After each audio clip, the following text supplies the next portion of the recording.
Hi friends, నమస్తే. Welcome to Varalakshmi Podarillu. అందరూ ఆరోగ్యంగా ఆనందంగా జీవించాలని మనస్ఫూర్తిగా కోరుకుంటున్నాను. కొత్తగా ఎవరైతే నా ఛానల్ చూస్తారో తప్పకుండా లైక్ చేయండి, హైప్ చేయండి, సబ్స్క్రైబ్ చేసుకోండి. పక్కనున్న బెల్ ఐకాన్ నొక్కితే నేను పెట్టే ప్రతి వీడియో నోటిఫికేషన్ రూపంలో వస్తుంది. వావ్, చూడండి మన కర్నూలు నగరం ఎంతో సుందర మనోహరంగా కనపడుతుంది కదా. ఈరోజు మేము జగన్నాథ గట్టు హనుమాన్ ధర్మజ్యోతి దర్శనానికైతే వచ్చేసాము. ఆ విశేషాలు ఉంటేమో ఇప్పుడు చూసేద్దాం. మీరు ఎక్కడ స్కిప్ చేయకుండా చూడండి. ఈరోజు మీకు నిజంగానే ఆ స్వామివారి ఆశీస్సులు తప్పకుండా లభిస్తాయి. అలాగే నచ్చిన వారందరూ లైక్ చేయండి, సబ్స్క్రైబ్ చేసుకోండి, హైప్ చేయండి. వావ్, చూడండి 14 అడుగుల ఎత్తులో ఎంతో అత్యంత శోభాయమానంగా ఉన్న హనుమంతుడిని చూసారా మీరు ఎప్పుడైనా? ఎంత బాగుంటుందో తెలుసా? ఇది ఎక్కడో లేదండి, మీకు మన కర్నూలులోని రూపాల సంగమేశ్వర స్వామి దేవాలయం దగ్గర నుంచి ఒక 2 కిలోమీటర్ల లోపలికి వెళ్తే ఈ గుడిని అయితే మీరు చూడగలరు. ఈరోజు ఈ గుడి విశేషాలేంటో మనం ఈరోజు తెలుసుకుందాము. కర్నూలు శివారులోని రూపాల సంగమేశ్వర జగన్నాథ గట్టుపై పౌర్ణమి సందర్భంగా విశ్వ హిందూ పరిషత్ ఆధ్వర్యంలో హనుమాన్ ధర్మజ్యోతి మహోత్సవం అత్యంత వైభవంగా నిర్వహించబడింది. ఈ కార్యక్రమంలో భక్తులు పెద్ద ఎత్తున హనుమాన్ చాలీసా పఠిస్తూ జ్యోతి ప్రజ్వలన చేసి ప్రత్యేక పూజలు నిర్వహించారు. ఇక వేదిక వచ్చేసి కర్నూలు నగరం సమీపంలోని జగన్నాథ గట్టు రూపాల సంగమేశ్వర ఆలయం. విశ్వ హిందూ పరిషత్ రూపాల సంగమేశ్వర జగన్నాథ గట్టు అభివృద్ధి సంస్థ సమితి వారు ఈ కార్యక్రమాన్ని నడిపిస్తున్నారు. ఇంకా పౌర్ణమి రాత్రి సమయంలో కొండపై ఉన్న హనుమంతుని విగ్రహం వద్ద హనుమత్ ధర్మజ్యోతిని వెలిగించి ధర్మ పరిరక్షణకై పూజలు చేస్తారు. ఇది హిందూ ధర్మాన్ని, హనుమంతుని నిస్వార్థ సేవను దర్శించుకునే ఒక పవిత్ర కార్యక్రమం. ఇక్కడ చూడండి, మీరు చూస్తున్నారా? ఇదేనండి హనుమాన్ ధర్మజ్యోతి వెలిగిస్తున్నారు. ఇక్కడ చూడండి, ఇది 3 రోజుల పాటు వెలుగుతుంది. ప్రతి పౌర్ణమికి ఇలాగే హనుమంతుని గుడి దగ్గర జగన్నాథ గట్టు పైన ఇలాగ ధర్మజ్యోతిని అయితే వెలిగిస్తారు. తర్వాత ఇంకా భోజనాలన్నీ పెడతారు. భజన కార్యక్రమాలు తెల్లవాళ్ళు ఉంటాయండి. చాలా బాగుంటుంది. కర్నూలు నగరంలో ఉన్న ప్రజలకి ఇంకెవరికైనా తెలియని వాళ్ళు ఉంటే ప్రతి పౌర్ణమికి ఈ విధంగా మీరైతే రావచ్చును. పౌర్ణమి రాత్రి సమయంలో కొండపై ఉన్న హనుమంతుని విగ్రహం వద్ద హనుమత్ ధర్మజ్యోతిని వెలిగించి ధర్మ పరిరక్షణకై పూజలు చేస్తారు. ఇది హిందూ ధర్మాన్ని, హనుమంతుని నిస్వార్థ సేవను స్మరించుకొనికే ఒక పవిత్ర కార్యక్రమం. ఈ కొండపై ఉన్న హనుమంతుని విగ్రహం సుమారుగా 14 అడుగుల ఎత్తులో అత్యంత శోభాయమానంగా ఉంటుంది. చైత్ర పౌర్ణమి వంటి విశేష దినాలలో ఇక్కడ హనుమ జయంతి వేడుకలు కూడా ఘనంగా జరుగుతాయి. నిన్న చైత్ర పౌర్ణమి కదండి, అందుకోసానికి జగన్నాథ గట్టుపై పౌర్ణమి సందర్భంగా విశ్వ హిందూ పరిషత్ ఆధ్వర్యంలో హనుమత్ ధర్మజ్యోతి మహోత్సవం అత్యంత వైభవంగా జరిగింది. ఆ కార్యక్రమానికి నేనైతే వెళ్ళాను. మీరు కూడా చూసి స్వామివారి ధర్మజ్యోతిని అయితే కళ్ళకద్దుకోండి. మీకు కూడా అంతా మంచి జరుగుతుందని అనుకుంటున్నాను. ఎంతమందికి ఈ ధర్మజ్యోతి కార్యక్రమానికి తెలుసో కామెంట్ బాక్స్లో తప్పకుండా కామెంట్ చేయండి. చూడండి, పూర్తిగా జ్యోతి వెలుగుతుంది.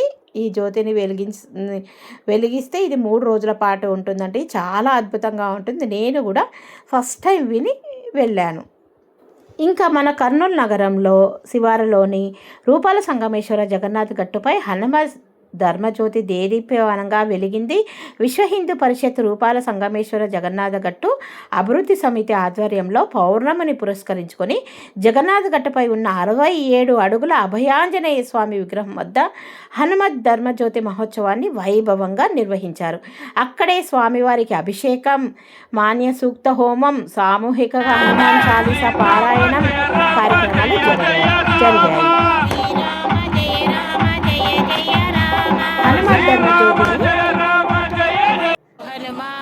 దేదీప్యమానంగా వెలిగింది. ఇంకా ఇక్కడైతే స్వామివారికి పల్లకీ సేవ నిర్వహించుతున్నారండి. ఫస్ట్ 2 రౌండ్లు ఆడవాళ్ళకి ఇచ్చేశారు. తర్వాత ఇంకా మగవాళ్ళు తీసుకున్నారు. ఇలాగా గుడి చుట్టూ, ఆలయం ప్రాంగణం చుట్టూ ఈ ధర్మజ్యోతి రోజైతే మాత్రం తప్పకుండా స్వామివారిని, హనుమంతుల వారిని ఈ విధంగా పల్లకిలో తిప్పుతారు.